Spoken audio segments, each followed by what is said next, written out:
જય શ્રી કૃષ્ણ મિત્રો. તો આજે આપણે વૃષભાવતાર રહસ્ય અને શાપ વિમોચન એ પ્રસંગ જાણીશું. તો ચાલો શરૂ કરીએ આજનો વિડીયો. દ્વારિકામાં નવગ્રહ શાંતિ યજ્ઞ શરૂ થવા આડે હવે કેવળ 2 જ દિવસો બાકી રહ્યા હતા.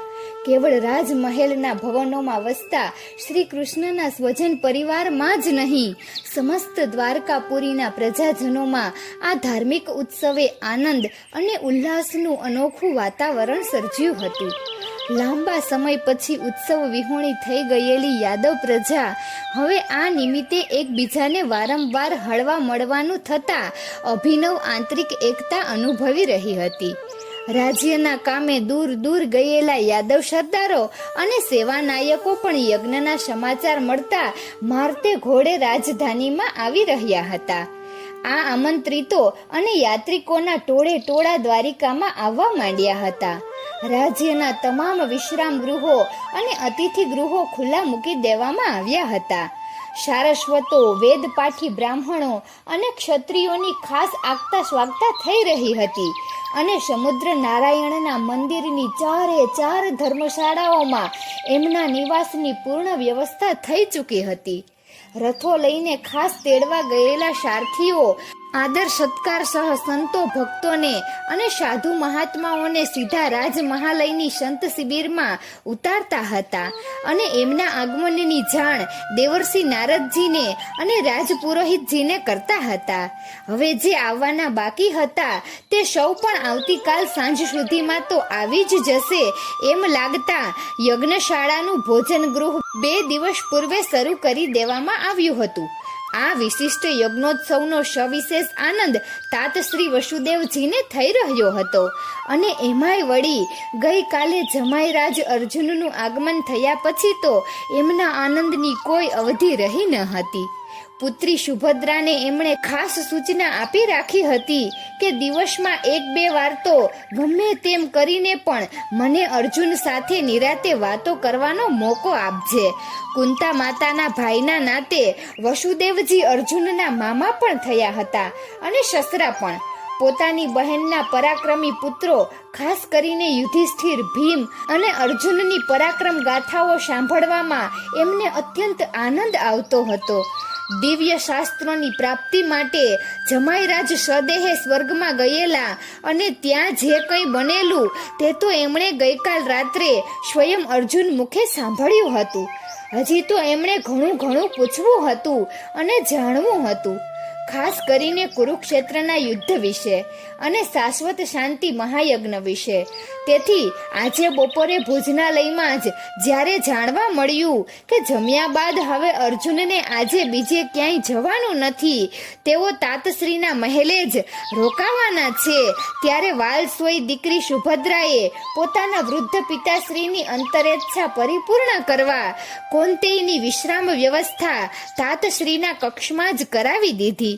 વિશ્રામ કરતા કરતા સસરા જમાઈ વચ્ચે એકાંતમાં વાર્તાલાપ શરૂ થયો. દેવકીમાં એકલા પડ્યા. યુદ્ધની કે બીજી વાતોમાં હવે એમને કોઈ રસ રહ્યો ન હતો. પિતા પતિની સરભરા અને જરૂરિયાત પૂરી કરવા માટે ખુદ સુભદ્રા અહીં રોકાવાની છે એવું જાણ્યા પછી દેવકીજીને થયું કે પોતે આજે બહેન રોહિણી પાસે જાય અને એમની સાથે વાર્તા વિનોદમાં આજે બપોરનો સમય નિરાંતે પસાર કરે. તેમણે તરત જ એક સેવિકાને દોડાવી અને પૂછાવ્યું કે બહેનશ્રી બીજા કોઈ કામમાં રોકાયેલા તો નથી ને? સામેથી પ્રત્યુત્તર મળ્યો કે શ્યામની 8 પુત્રવધુઓ અને રામના રેવતી રાણી પણ અત્યારે માતેશ્વરીના કક્ષમાં બિરાજેલ છે અને માતા દેવકીજી જો ત્યાં પધારે તો સોનામાં સુગંધ ભળવા જેવું થશે એવું કહેવડાવ્યું છે. તરત જ દેવકીમાં બલરામ ભવન પર જવા રવાના થયા. તેઓ ત્યાં પહોંચ્યા ત્યારે રોહિણીમાં પાસેથી શ્યામ સુંદરના બચપણના પ્રસંગો જાણવા માટે આ નવગ્રહ ગૃહલક્ષ્મીઓ જિજ્ઞાસુ થઈને બેઠી હતી. સૌએ દેવકીમાનું સ્વાગત કર્યું અને તેઓ આસનસ્થ થયા પછી રોહિણી દેવીએ કહેવા માંડ્યું, બહેન, હું કંસના કારાગરમાં અવારનવાર આવીને તમને તમારા લાલાની બાળ લીલાઓની જે બધી વાતો કહેતી હતી અને જે સાંભળીને તમે ફૂલ્યા નતા સમાતા એ બધી વાતો આ લોકોને સંભળાવી છે. લાલાની પણ અંદર ખાનેથી એવી જ ઈચ્છા છે કે મેં નજરો નજર જોયેલી ગોકુળ વૃંદાવનની લીલાઓ હું એની રાણીઓને કહું. તેથી મેં 2 દિવસથી એ બધું કહેવા માંડ્યું છે. તમે આવ્યા તે પહેલા હમણાં જ મેં એમને કાનાએ દાવ સાથે મારેલી શરત કે વ્રજના તોફાનીમાં તોફાની વૃષભ હસ્તિન પર પોતે સવારી કરશે એ પ્રસંગ કહ્યો. બહેન, તમને યાદ છે ને, બીજે અઠવાડિયે મેં મથુરા આવીને તમને જ્યારે આ વાત કહી ત્યારે તમે દાવ પર કેટલા ગુસ્સે થયેલા. તે થઈ જ જાવ ને. 14 વર્ષના મારા લાલાને આવી હાથી જેવા માતેલા આખલા પર તે ચડાવવા દેવાતો હશે? એ તો સારું થયું કે મંગલને શ્રીદામ છાના મના જઈને રાધાને બોલાવી આવ્યા. દાવ મંગલ અને શ્રીદામ તો ઊભા તમાશો જોતા રહ્યા, પણ એ ગોપી નહીં સારી કે એણે કાનાને પોતાના જીવના સોગંધ આપીને આવું સાહસ ન કરવા સમજાવ્યો. દેવકી માએ બળાપો ઠાલવ્યો. દાવનો કોઈ વાક કાઢે એ રોહિણીમાં પહેલેથી જ સહન કરી શકતા ન હતા. તેમણે તરત જ કહ્યું કે દાવે તો બધાની હાજરીમાં કેટલીય વાર કહ્યું કે એ તો ખાલી મજાક હતી. એ પોતે ખાલી એવું ઈચ્છતો જ નહોતો કે કાન હસ્તિન જેવા મહાતોફાની અને શક્તિશાળી આખલા પર સવારી કરે. એણે તો ખાલી ચીઢવવા માટે શરત મારેલી અને લાલાએ એને પ્રતિષ્ઠાનો પ્રશ્ન બનાવી દીધો. દેવકીમાં પણ કંઈ જાય એમ ન હતા.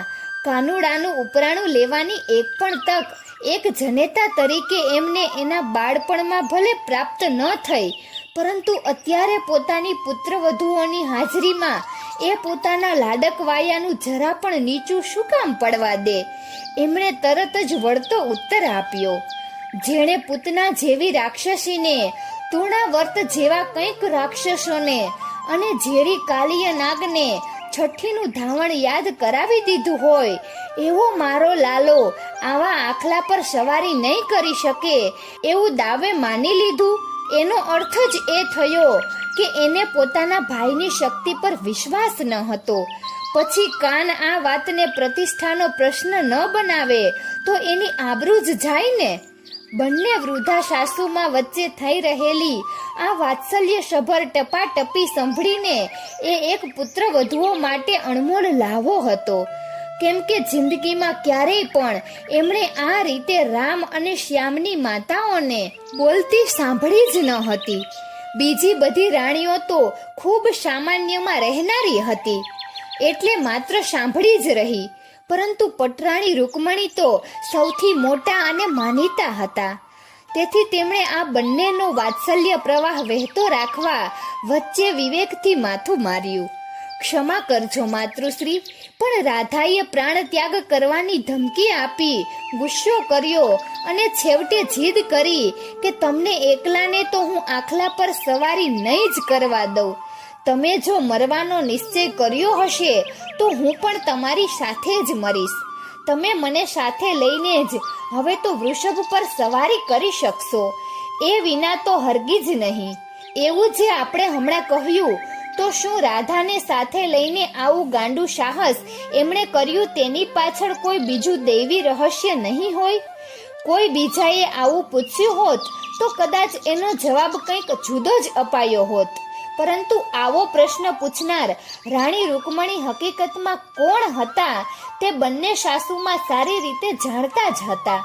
તેથી પ્રથમ બંને માતાઓએ એકબીજાની સાથે સૂચક ભાવે જોયું અને પછી રોહિણી માએ પોતે જ એનો પ્રત્યુત્તર આપ્યો.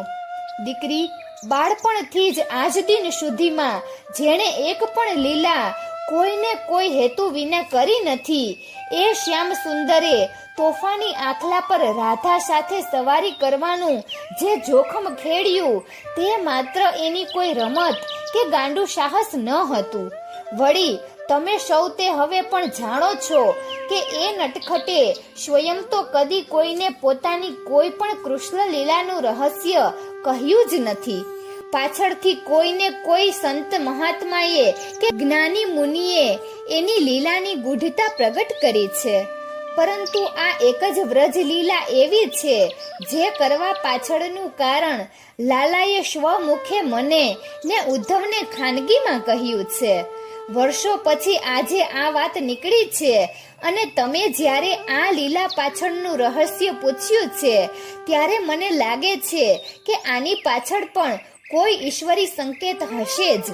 તેથી એણે અમને એક દિવસ જે કહેલું તે હું એના જ શબ્દોમાં અત્યારે તમને કહું છું. માં, હસ્તિન વૃષભ એ કોઈ સામાન્ય આખલો ન હતો, સાક્ષાત નંદી હતો અને સ્વયં મહાદેવજીના શાપથી એને વ્રજમાં આખલા રૂપે અવતાર લેવો પડ્યો હતો. વ્રજની મોટા ભાગની ગાયોનો એ સ્વામી હતો અને કંઈક નાના વાછરડાનો એ પિતા હતો. 10 હાથી જેટલી પ્રચંડ તાકાત એનામાં હતી. ત્યારે તો લોકોએ એનું નામ હસ્તિન પાડેલું. એ પોતાનું મૂળ સ્વરૂપ વિસરી ગયો હતો અને પોતાની અજેય શક્તિથી એટલો માતેલો શાંઢ બની ગયો હતો કે કોઈ બીજો વૃષભ વ્રજમાં પ્રવેશી શકતો ન હતો. મારી પ્રાણ પ્યારી ને વાલી ગૌ માતાઓને એ પોતાની મદમસ્ત યુવાનીથી હેરાન પરેશાન કરી નાખતો હતો અને પોતાની મજબૂત ધારદાર શિંગડા વડે એમને ક્યારેય લોહી લુહાણ પણ કરી નાખતો હતો. હું બીજું બધું સહન કરી શકતો હતો, પરંતુ કોઈ મારી ગોકુળની ગાયોને એકાદ લાકડી પણ મારે તો મારા બરડે સોળ ઉઠતા હતા. તો પછી હસ્તિનની આ ધીંગા મસ્તી હું કેવી રીતે સહન કરી શકું? પરંતુ મારી મર્યાદા એ હતી કે હું એકલો જ જાણતો હતો કે આ ભોળા શંભુનો અતિ પ્રિય નંદી છે. એની કાયા પરની શ્યામ અને ભવ્ય ખૂંધ મને મહાદેવજીના લિંગના દર્શન થતા હતા. પછી હું એને મારું પણ શી રીતે અને બીજી કોઈ શિક્ષા કરું પણ શી રીતે? ખૂબ વિચાર્યા પછી મેં નક્કી કર્યું કે એની શાન ઠેકાણે લાવવાનો એક જ રસ્તો છે અને તે એ કે એને એના મૂળ ઈશ્વરી સ્વરૂપનું ભાન કરાવી દેવું અને પછી સમજાવી પટાવીને એનું આ ગાંડ પણ છોડાવી દેવું. અને તેથી જ મેં દાવની શરત સ્વીકારી લીધી ને 1 મહિનાની મહેલત માંગી લીધી. ઉદ્ધવ, બીજા કોઈને ખબર નથી, પણ હું આ મહિના સુધી દરરોજ સવાર સાંજ એની પાસે જતો હતો ને મેં એને મારી બંસીના પ્રતાપે એવો વશ કરી લીધો હતો કે મુરલી વાગે ને જે નાગ ડોલે, મૃદંગ વાગે ને જેમ હરણ ખેંચાઈ આવે તેમ આ ભીમકાય વૃષભ મારી વાસળી સાંભળી નથી કે 4 પગે તાલ આપતો માથું ધૂણાવવા લાગી જાય. એટલી હદે મેં એને બંસરી ઘેલો બનાવી દીધો હતો. પછી એક દિવસ આવી રીતે બંસરી સાંભળતા સાંભળતા નરમ ઘેંસ જેવા થઈ ગયેલા એ વૃષભનો સ્પર્શ કરીને મેં એના કાનમાં 3 વાર આ મંત્ર ફૂંક્યો, ઓમ નમઃ શિવાય. અને એણે ગરદન ઊંચી કરીને જેવું મારી સામે જોયું કે તરત જ મેં એને મારું ઈશ્વરીય સ્વરૂપ દેખાડી દીધું. એની આંખમાંથી ડડક ડડક આંસુ પડી ગયા અને એ આગલા 2 પગ વાળીને મારા ચરણે પડી ગયો. મેં એના શરીર પર ખૂબ પ્રેમથી હાથ ફેરવતા ફેરવતા શિખામણ સહ આપી કે મારી ગૌ માતાઓ સાથે હવેથી એ કોઈ દુર્વ્યવહાર કરે તો એને મહાદેવજીના સોગંદ છે. મારી ક્ષમા યાચના કરીને એણે એક દર્દભરી વિનંતી મારી આગળ રજૂ કરી કે પ્રભુ, વર્ષોના વાણા વાઈ ગયા. આ પીઠ પર ભગવાન શિવજીને અને માતા પાર્વતીજીને બેસાડીએ. આજે આપે મને મારા મૂળ સ્વરૂપનું ભાન તો કરાવ્યું, પણ ઉમા મહેશ વિનાનો આ નંદી હવે જીવી નહીં શકે. નાથ, એક કૃપા કરો. આપને મારા સ્વામી કંઈ જુદા નથી, તેમ આપના ગોલોકેશ્વરી અને પાર્વતીજી પણ મારે મન તો મારા સ્વામીની જ છે. તેથી બસ એક વાર આપ આપના ગોલોકેશ્વરી સાથે મારી પીઠ પર બિરાજો અને આપ બંનેનો હું મનભર સહેલ કરાવું એવો ફક્ત એક મોકો મને આપો. માં, ભાઈ ઉદ્ધવ હવે તમે સમજ્યા મેં કેમ હસ્તિન પર સવારી કરી અને કેમ મારી સાથે રાધાને પણ વૃષભ સવારીનો આ અણમોલ લાવો માણવા દીધો. ખુદ રાધાને પણ આ રહસ્યની ખબર ન હતી. તેથી સાક્ષાત શક્તિ સ્વરૂપા હોવા છતાં પણ એ ભયભીત બની જઈને મારી પીઠ પર એવી ચોટી પડેલી કે ન પૂછો વાત. હસ્તિન તો જાણે શંકર પાર્વતી એની પીઠ પર બિરાજ્યા છે એવા ભાવથી એવો ગેલમાં આવી ગયો કે એણે ગતિ વધારીને સીધી દોટ જ મૂકી. અને ત્યારે રાધા પડી જવાની બીકમાં મારી કમરે એટલા જોરથી બાજી પડી કે મારે ન છૂટકે મારા બંને હાથની કોણીઓ બંને બાજુ દબાવીને રાધાના હાથ જકડીને રાખવા પડ્યા. મારા આ સાહસથી રોમાંચ અનુભવેલી રાધા તો આંખો બંધ કરીને મને વળગી રહી હતી. ત્યારે આ અનુપમ દ્રશ્યથી અત્યંત પ્રસન્ન થયેલા શિવ પાર્વતીએ મને ને નંદીને દર્શન આપ્યા અને નંદીને એમણે આપેલા શાપનું આ ધન્ય પ્રસંગથી વિમોચન પણ થઈ ગયું. આટલું કહેતા કહેતા ભાવાવેશમાં આવી ગયેલો શ્યામ ઉઠતા ઉઠતા જે બોલ્યો તે તો હજી પણ મારા કાનમાં ગુંજે છે. એણે કહ્યું, માં, સાચું કહું, ત્યારે પછી મેં કેટલી વાર રૂકમણી સાથે રથ સવારી કરી છે. અન્ય રાણીઓ પૈકી કોઈની સાથે ઘોડા પર, કોઈની સાથે હાથી પર, તો કોઈ રાણી સાથે સાંઢણી પર માઇલોના માઇલો સુધી સજોડે મુસાફરી કરી છે. અરે, સત્યભામા સાથે તો ગરુડ પર પણ સવારી કરી છે. પરંતુ જિંદગીમાં ફક્ત એક વાર મારી ગોલોકેશ્વરી શ્રી રાધા સાથે વૃષભ પર જે અભૂતપૂર્વ સવારી કરી છે એની તોલે આમાંની કોઈ સવારી ન આવી શકે. કદાપી એની જોડે કોઈ સવારીની સરખામણી પણ ન થઈ શકે. આટલું કહીને જ્યારે રોહિણી માએ દેવકીજી સામે જોયું ત્યારે હરખના આંસુથી છલકાઈ ગયેલી પોતાની આંખો સાડીના પાલવથી લૂછતા લૂછતા એ કંઈક કહેવા જતા હતા ત્યાં તો પાછળ બેઠેલા સત્યભામા એકાએક બોલી ઉઠ્યા, માતેશ્વરી, નંદીએ એવો તે શો ગુનો કર્યો હશે કે પિનાક પાણીએ શાપ આપ્યો. આ અંગે આપે શ્યામ સુંદરને પૂછ્યું નહીં? રોહિણીમાં બોલ્યા. ત્યારે તો શ્યામ યાદવ સામ્રાજ્ય વિસ્તારવામાં એટલો વ્યસ્ત રહેતો હતો કે એને ઘડીનીએ ફુરસદ ન હતી. પરંતુ એકવાર નારદ મુનિ દ્વારિકામાં આવેલા ત્યારે મોકો મળી જતા મેં એમને આ વાત પૂછેલી અને એમણે મને વૃષભાવતારની આખી કથા કહેલી, જે આમ તો ખૂબ લાંબી છે, પરંતુ તમારી જિજ્ઞાસા સંતોષવા હું ટૂંકમાં એનો સાર કહી દઉં એટલે તમને ખ્યાલ આવી જશે કે નંદીએ કેવો ભયંકર બફાટ કરેલો. બન્યું એવું કે આ પૃથ્વીલોકના માનવ અવતારના દુઃખો, ખાસ કરીને રોગ, વૃદ્ધાવસ્થા અને અકાળ મૃત્યુના દુઃખોથી ખૂબ વ્યથિત થઈ ગયા. ત્યારે ધરતી માતાએ સાથે લઈને કેટલાક જ્ઞાની માનવીઓનું એક ટોળું કૈલાસ પર્વત પર ભગવાન શિવશંકરને આ દુઃખોનો ઉપાય પૂછવા ગયું. મહાદેવજી તો ત્યારે ગુફાની અંદર પાર્વતીજી જોડે કોઈ અગત્યની મંત્રણા કરી રહ્યા હતા અને કોઈને પણ અંદર ન આવવા દેવાની આજ્ઞા આપીને એમણે નંદીને ગુફાના પ્રવેશ દ્વાર આગળ ચોકી કરવા બેસાડ્યો હતો. પોતાના સ્વામી અને સ્વામીની માટે એમનું અત્યંત પ્રિય પીણું ભાંગ વાટી વાટીને દૂધ સાથે તે ઉછાળી રહ્યો હતો. વચ્ચે વચ્ચે એના સ્વભાવ મુજબ ચાખવાના બાને પોતે પણ ભાંગ ગટગટાવીને ડોલ્યા કરતો હતો. એ જ વખતે ધરતી માતા પેલા માનવ વૃંદ સાથે ત્યાં આવી પહોંચ્યા. નંદીએ એમને અંદર તો ન જવા દીધા, પરંતુ ધરતી માતાની ખૂબ વિનંતીથી પ્રસન્ન થઈ એમનો પ્રશ્ન લઈને ભગવાનને એનો ઉપાય પૂછવા ગુફામાં ગયો. મહાદેવજીએ માનવીના આ તમામ દુઃખોનો એકમાત્ર રામબાણ ઈલાજ સૂચવ્યો. રોજ 3 વાર નાજો ને 1 વાર ખાજો. ભાંગના નશામાં નંદીએ બાફ્યું. કહ્યું કે ભગવાને કહ્યું છે કે રોજ 3 વાર ખાજો ને 1 વાર નાજો. ધરતી માતા તો હરખાતા હરખાતા પોતાના માનવ પુત્રોને લઈને ચાલ્યા ગયા. પાછળથી જ્યારે શંકર ભગવાનને નંદીએ કરેલા આ ગોટાળાની ખબર પડી ત્યારે એ તો અત્યંત ગુસ્સે થઈ ગયા. ધરતી પર માણસો રોજ 3-3 વાર ખાઈને તો બધું ખૂટાડી દેશે અને એટલું બધું અનાજ પકવશે સી રીતે?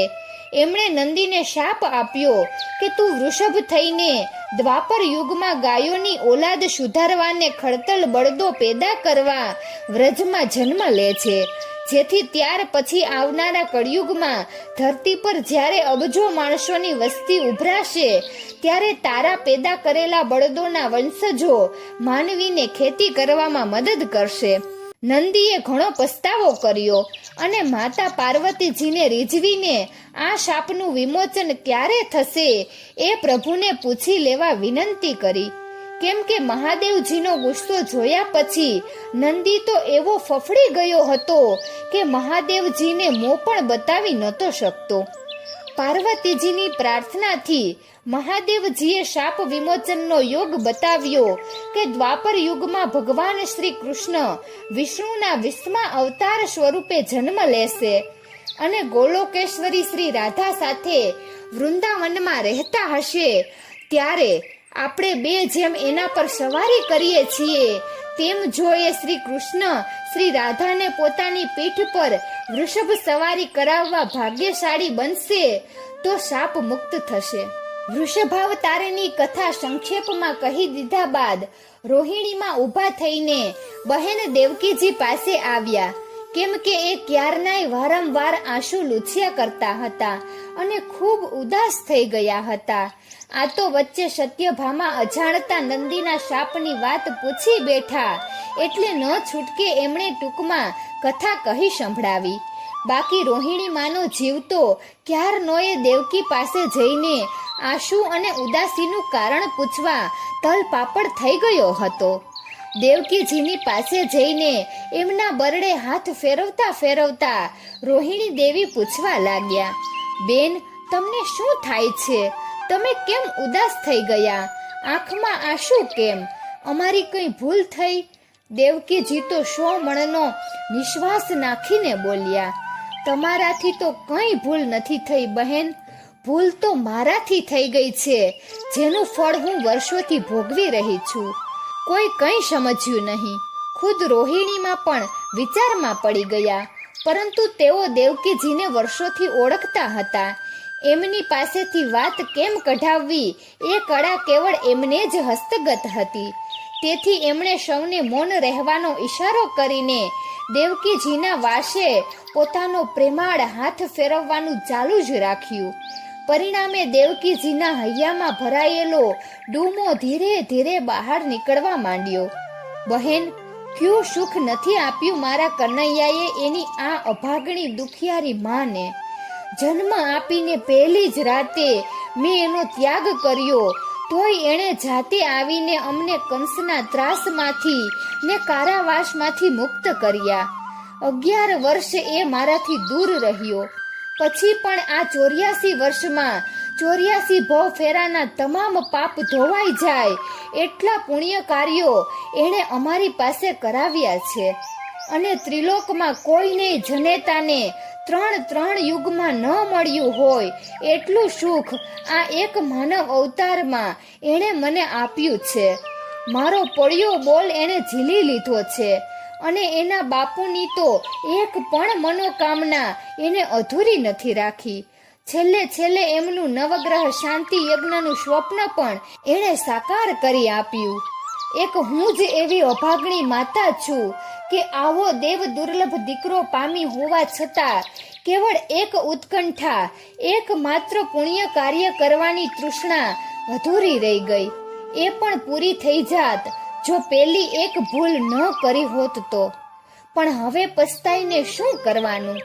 હાથના કર્યા હૈયે વાગ્યા, પછી કોને કહેવાનું? ફરીથી 1000 મણનો ઊનો નિશ્વાસ દેવકી માએ એવા જોરથી નાખ્યો કે ત્યાં બેઠેલા સૌ કોઈના અંતર દાઝી ગયા. રૂકમણીથી પોતાના પ્રાણનાથની જનેતાનું આ કલ્પાંત અને આ વલોપાત નજરે જોયા ન જતા. તે ઉઠીને સાસુમા પાસે આવ્યા. એમનો ચરણ સ્પર્શ કરીને બોલ્યા, આપને મારા સમ છે માં. જો આપ મને આપની આ ઉત્કંઠા તૃષ્ણા ન કહો તો હું પ્રદ્યુમ્નના સોગંધ આપીને કહું છું માં, જો આપની એ મનોકામના મારા પ્રાણના ભોગે પણ પરિપૂર્ણ થતી હશે તો હું એમ કરવા પણ તૈયાર છું. મને તો આપ વર્ષોથી ઓળખો છો માં. પ્રભુ આપને કદાચ કોઈ ધર્મ સંકટવશ એ પુણ્ય કાર્ય કરવાની ના પાડતા હશે તો એ ધર્મ સંકટની તમામ જવાબદારી મારા શિરે લઈને કોઈ પણ પરિણામ આવશે તો એ ભોગવવાની પ્રતિજ્ઞા સાથે કહું છું કે આપ જાહેરમાં ન કહી શકતા હો તો ખાનગીમાં મને એકલીને કહો કે આપની કઈ તૃષા અતૃપ્ત રહી છે, કઈ મહેચ્છા અધૂરી રહી ગઈ છે. પોતાની લાડલી પુત્ર વધુના શબ્દે શબ્દે દેવકીમાં ગદગદ થઈ ગયા. એમણે હાથ લંબાવીને રૂકમણીને બાથમાં લઈ લીધા અને પછી સૌના સાંભળતા કહ્યું, બેટા તું ધન્ય છે. તારી મારા પ્રત્યેની અસીમ લાગણી હું સમજુ છું, પરંતુ હું મારે લીધે કોઈને પણ હવે મુશ્કેલીમાં મૂકવા માંગતી નથી. મારી આ મહેચ્છા તો વર્ષો જૂની છે અને જો મેં લાગણીના પૂરમાં તણાઈને એક થોડી ઉતાવળ ન કરી હોત તો મારા લાલાએ મારી એ ઉત્કંઠા જરૂર પૂરી કરી હોત. પરંતુ મને ખબર ન રહી કે મારા એ નિર્દોષ વર્તનથી અજાણતા એના મર્મ પર પ્રહાર થઈ જશે અને મર્માહત થયેલો એ મારાથી આટલી હદે રિસાઈ જશે. બોલતા બોલતા દેવકી માનું હૈયું ભરાઈ આવ્યું અને એમનાથી ડુસકું ભરાઈ ગયું. લક્ષ્મણા દોડતી અંદર ગઈ અને જળપાત્ર લઈ આવી.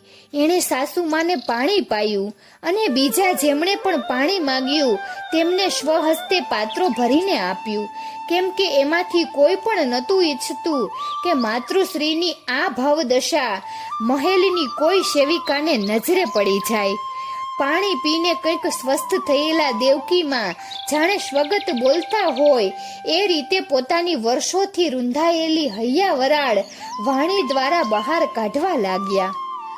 હું શું ત્રિભુવનની કોઈ પણ જનેતા જો મારી જગ્યાએ હોય તો એ પણ આવી જ ભૂલ કરે જે મેં કેવળ વાત્સલ્ય ભાવે ભોળા ભાવે મારી એક મનોકામના પૂરી કરવાની લાલસાથી લલચાઈને કરી.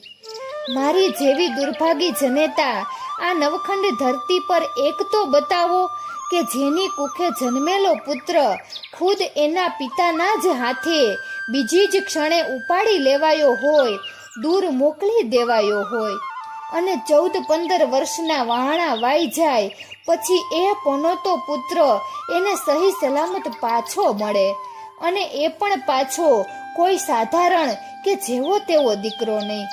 કૃષ્ણ કનૈયા જેવો મનમોહન શ્યામ સુંદર અનેક પરાક્રમો કરીને લોક હૈયા જીતી લેનારો નટવર નાગર. પછી મારા જેવી આગલા 7 પુત્રોને જન્મતા વેત એમને કાળ દેવતા કંસના હાથે ભીત પર પછાડીને મારી નાખતા નજરે જોનારી હતભાગીણી માં હેમખેમ બચી ગયેલા આ એકમાત્ર પુત્ર રત્નને જોઈને જો હરખ ઘેલી કે આનંદ ઘેલી ન થઈ જાય તો એનામાં રહેલું માતૃત્વનું ઝરણું સાવ સુકાઈ ગયું છે એમ જ લોકો સમજે ને. પુત્રને જન્મ આપ્યા બાદ જે માતા એને એક ટીપું પણ પૈપાન ન કરાવી શકી હોય, બાળપણમાં એને પોતાના ખોળામાં કે ઘોડિયામાં સુવાડીને એક પણ હાલરડું ન ગાઈ શકી હોય, એનું ધરાઈને મોં પણ ન જોઈ શકી હોય, એકેય વાર એને ગળે લગાડીને વાલ ભર્યું ચુંબન પણ ન કરી શકી હોય, અરે પોતાના જાયાનું લાલન પાલન તો શું એક બાળોતિયું પણ બદલાવી ન શકી હોય, એ માતાને જ્યારે વર્ષો પછી એનો લાડકવાયો લાલો માં માં કહેતો ભેટી પડે ત્યારે એ માતાની સી હાલત થઈ જાય એની કલ્પના તો ખુદ કલ્પના દેવીને પણ નહીં આવે. મારી સી દશા થઈ ત્યારે એ તો હું જ જાણું છું, કેમ કે આ ક્ષણની રાહ જોઈને તો વર્ષોથી હું જીવી રહી હતી. આ બહેન રોહિણી ન હોત અને એમણે દયા કૃપા કરીને આ અભાગણીને એના દીકરાના સમાચાર આપીને અને એ પાછો આવશે એવી સતત આશા આપ્યા કરીને જો જીવનદાન ન આપ્યું હોત તો લાલાના વિયોગમાં મારા પ્રાણ તો ક્યારનાય સ્વર્ગે સિધાવી ગયા હોત. આટલું કહીને જાણે કંઈ યાદ કરતા હોય એમ દેવકીમાં હવામાં તાકી રહ્યા અને પછી ધીરે ધીરે કહેવા લાગ્યા, વર્ષોના વિયોગ બાદ જ્યારે અમારું માતા પુત્રનું સુખદ મિલન થયું ત્યારે હર્ષ વિભોર થઈ ગયેલી હું એને શું ખવડાવવું ને શું ન ખવડાવવું, શું પીવડાવવું ને શું ન પીવડાવવું, શું પહેરાવવું ને શું ન પહેરાવવું, એના સુખ માટે શું કરવું ને શું ન કરવું, એની મથામણમાં ને મૂંઝવણમાં એવી અટવાઈ ગઈ હતી અને રાત દિવસ બસ કેવી કનૈયામય જ થઈ ગઈ હતી. એ તો રોહિણીબેન જેવા જેમણે એ બધું નજરે જોયું હોય એ જ સમજી શકે ને કહી શકે. વર્ષોથી હૈયાની ભીતરમાં પરાણે પરાણે દબાઈ દટાઈને પડી રહેલો મારો માતૃત્વ વાત્સલ્ય ધોધ પુત્ર પ્રાપ્તિ બાદ એવો તે પ્રચંડ વેગથી લાગણી મર્યાદાના સાતેય પડળ તોડી ફોડીને ઉછળતો કૂદતો વહેવા લાગ્યો કે હું આખો સંસાર ભૂલી જઈને બસ મારા લાલા કનૈયામય બની ગઈ. 24 કલાક એના જ વિચારમાં ખોવાયેલી રહેવા લાગી. મહેલમાં એની પાછળ પાછળ પડછાયાની જેમ ફરવા લાગી. એ પાણી માંગે તો દૂધ હાજર કરી દેવા લાગી. એ જમવા બેસે તો એની સામે બિરાજીને હું મારી જાતે એને પંખો નાખું. એ ખાતો હોય તો ટગર ટગર એની સામે જોયા કરું. એને માટે રોજ જાત જાતની ને ભાત ભાતની એવી અવનવી મધુર વાનગીઓ મારી જાત દેખરેખ હેઠળ તૈયાર કરાવું. રોજ રાત્રે એ પોઢી જાય પછી જ હું સૂઈ જાઉં ને વહેલી સવારે એ જાગી જાય તે પહેલા તો ઉઠી પરવારીને એને લાડ લડાવવા હાજર થઈ જાઉં. આવી ભાવ વિભોર થઈને હરખ ઘેલી મનોદશામાં મારાથી અજાણતા એક દિવસ પેલી ભયંકર ભૂલ થઈ ગઈ. 2-3 મહિના વીત્યા હશે એને મથુરા આવીએ ને. એટલા દિવસોમાં તો મેં મારાથી થાય એટલા તમામ પ્રયત્નો કરીને લાલાનું મન સતત બહેલાવ્યા કર્યું. લાલો ઉંમરમાં ઘણો મોટો થઈ ગયો હતો અને યુવાનીના ઉંમરે આવીને ઊભો રહી ગયો હતો. એટલે એની જનેતા તરીકે હું એને બીજું તો કોઈ વાત્સલ્ય સુખ આપી શકતી ન હતી અને યાદવ રાજ્યની સલામતી માટે તથા જરાસંઘ જેવા બળવાન શત્રુઓથી મથુરાની પ્રજાનું રક્ષણ કરવા માટે એ વહેલી સવારથી મોડી રાત સુધી એટલો વ્યસ્ત અને કર્તવ્ય પરસ્ત રહેતો હતો કે એ મથુરામાં હોય એટલા દિવસ એના 2 ટંક ભોજન વ્યવસ્થાનો ભાર ઉપાડવા સિવાય એની બીજી કોઈ સેવા મારા ભાગ્યમાં લખાયેલી ન હતી. છતાં આટલું પણ સુખ ક્યાં છે એવું સમજીને એ દિવસોમાં મેં એને જેટલી પણ વાનગીઓ મને આવડતી હતી અને મથુરામાં પ્રચલિત હતી તે તમામ ધરાઈ ધરાઈને જમાડી દીધી. રોજ રાત પડે ને મારા મનમાં ગડમથલ શરૂ થાય કે કાલે મારા લાલાને શું જમાડું. એની એ વાનગીઓ ફરી ફરીને ખવડાવતા મારો જીવ નહોતો ચાલતો. મારી ઈચ્છા તો એને નિત નવી નવી વાનગી ચખાડવાની હતી, પણ બીજી વાનગીઓ હવે મારા ધ્યાનમાં આવતી જ નથી.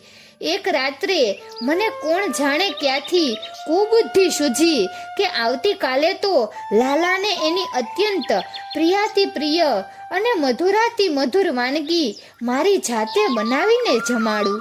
આવો વિચાર આવવા પાછળ મારો મૃત સહજ અધિકાર ભાવ જ કારણભૂત હતો. મેં બહેન રોહિણી પાસેથી અને દાવ બલ્લુ પાસેથી કઈ વાર એવું સાંભળ્યું હતું કે નંદગાંવમાં ને વૃંદાવનમાં લાલો 3 વસ્તુ પાછળ દીવાનો હતો: મહી, માખણ ને રોટલો. બસ કાલે તો આ 3 વાનગીઓ મારા સ્વહસ્તે તૈયાર કરીને એવા પ્રેમથી જમાડું કે એ વ્રજમાં ગોરસ ઢોળી પછાડીને અને સિક્કા તોડી ફોડીને ક્યારેક ચોરી પણ કરીને 2 હાથ મહી માખણ ખાતો હતો એ બધું ભૂલી જાય. આવી ગાંડી ઘેલચ્છાએ કોણ જાણે કેમ મારા સમસ્ત ચિત્ત પ્રદેશનો કબજો કરી લીધો. મેં રોહિણી દીદી પાસેથી અને દાવ પાસેથી જ્યારથી સાંભળેલું ત્યારથી મારા હૃદયમાં સતત એવું થયા કરતું હતું કે એની જનેતા તરીકે મારો જે અધિકાર હતો એને મારા હાથે રાંધીને પીરસીને સ્વહસ્તે કોળિયા ભરીને ખવડાવવાનો તે કોઈ બીજાએ છીનવી લીધો હતો. આ બંને જણાએ મને 2 વ્યક્તિઓની નામજોગ માહિતી આપીને સતત એવું કહ્યા કરતું હતું કે યશોદા મૈયાએ અને કોઈ રાધા નામની ગોપીએ મારા કાનુડાને વર્ષો સુધી પોતાના હાથે આ 3 વાનગીઓ એટલી આત્મીયતાથી જમાડી છે કે દુનિયાની કોઈ સ્ત્રીએ પોતાના પુત્રને કે પતિને આ રીતે કોળિયા ભરાવીને અને પોતાના કોળિયામાંથી પણ અડધો કોળિયો એના મોઢામાં મૂકીને અત્યંત પ્રેમાવસ્થી નહીં જમાડ્યો હોય. દાવ કે રોહિણી 2 માંથી કોઈએ તો મને એટલે સુધી કહ્યું હતું કે ભગવાન રામચંદ્રને પેલી ભક્ત શબરીએ ભક્તિભાવથી ચાખીને એઠા કરેલા મીઠા બોર ખવડાવેલા એ તો માત્ર એક પક્ષી વ્યવહાર હતો. અહીં તો કનૈયો એમના હાથે ખાતોય હતો ને સ્વયં પોતાના ભાણામાંથી એમને સ્વહસ્તે કોળિયા ભરીને ખવડાવતો પણ હતો. આ બધું સાંભળ્યા પછી મને ઊંડે સતત એવું થયા કરતું હતું કે મારો ઝૂંટાઈ ગયેલો એ માતૃ અધિકાર એક માતા તરીકે મારે પુનઃ પ્રાપ્ત કરી લેવો જ જોઈએ. અને તેથી સુષુપ્ત મનના ઊંડાણમાં ઢબુરાઈ ગયેલી આ અધિકાર પ્રાપ્તિની ઝંખનાએ મને ભાન ભૂલાવ્યું. જેવો મને વિચાર આવ્યો કે આવતીકાલે લાલાને મય માખણને રોટલો જમાડું, એની સાથે જ પેલી માતૃત્વ અધિકારની પ્રાપ્તિ માટેની અદમ્ય ઈચ્છા એકાએક જાગૃત થઈ ગઈ અને હું સૂતેલી હતી તે એકદમ ઊભી થઈ ગઈ. ભોજનાલયમાં જઈને મેં મારી જાતે એક માટીના ઠામમાં દૂધ આખર્યું, જેથી સવારમાં તાજું મોડું મહી તૈયાર થઈ જાય. જેટલી પણ મલાઈ હાથ લાગી તે એક પાત્રમાં એકઠી કરી, જેથી સવારે વહેલી ઉઠીને હું એને મથીને એમાંથી એકાદ વાટકો માખણ તારવી શકું. બાજરી તો હતી પણ લોટ નહોતો, તેથી હરખમાં ને હરખમાં હું જાતે ઘંટી પર બેઠી અને 2-4 રોટલા થાય એટલો લોટ દળીને હવે ક્યારે સવાર થાય એની રાહ જોતી હું પલંગમાં જઈને આડી પડી. આટલું કહેતા થાકી ગયેલા દેવકી માએ પાણી પીવાની ઈચ્છા વ્યક્ત કરી અને તરત જ ભદ્ર રાણી સ્વયં ઉઠ્યા ને સૌના માટે જળપાત્રો લઈ આવ્યા. સૌને પછી શું થયું એ સાંભળવામાં એટલો રસ પડ્યો હતો કે કોઈથી એક ક્ષણનો પણ વિલંબ હવે સહન થતો નહોતો. રામ શ્યામ વાદે ચડ્યા, લીલા કીધી કીર્તાર, હસ્તિન પર રાધા સહ કૃષ્ણ થયા અશ્વાર, શાપ મુક્ત નંદી થયો સફળ વૃષભ અવતાર, કૃષ્ણ જનેતા ખુદ કરે નિજ ભૂલનો એકરાર. તો મિત્રો, અહીં આ પ્રસંગ પૂર્ણ થાય છે. તો આવતા વિડીયોમાં આપણે દેવકી માની શ્રી રાધા દર્શનની ઉત્કંઠાનો પ્રસંગ જાણીશું. તો મિત્રો, તમને આ વિડીયો કેવો લાગ્યો જરૂરથી કમેન્ટ કરજો. જો સારો લાગ્યો હોય તો વિડીયોને લાઈક અને શેર કરજો અને અમારી ચેનલને જરૂરથી સબસ્ક્રાઈબ કરજો. વિડીયો અંત સુધી જોવા બદલ ખૂબ ખૂબ આભાર. જય શ્રી કૃષ્ણ. રાધે રાધે.